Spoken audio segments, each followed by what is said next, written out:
мен оқушылардың махаббаты деп TikTok'та, Instagram'да дәл осы видео пәленбай миллион қаралым жинап үлгерді.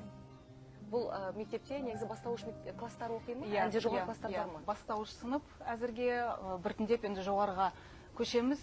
Дәл осы сәтте балалар түскі астан көтеріліп келе жатқан уақытта, сонда Айғаным, мен өзім басқа бір кісілермен сөйлесіп тұрғанмын, сыртымыздан түсіріп алған, енді апай деп айғайлаған кезде ау деп үлгердім, Айғаным жүгірді, одан кейін жандарым.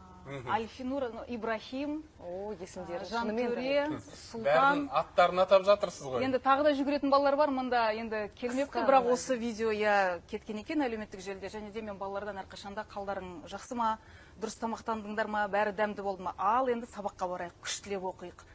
Жақсы болайық деп, мен енді сыныпқа шығарып салған сәтім болатын. Мына видеода байқадыңыз ба, Данияр мырза, құшақтағаны соншалық бір баланың қолы тиіп кетіпті.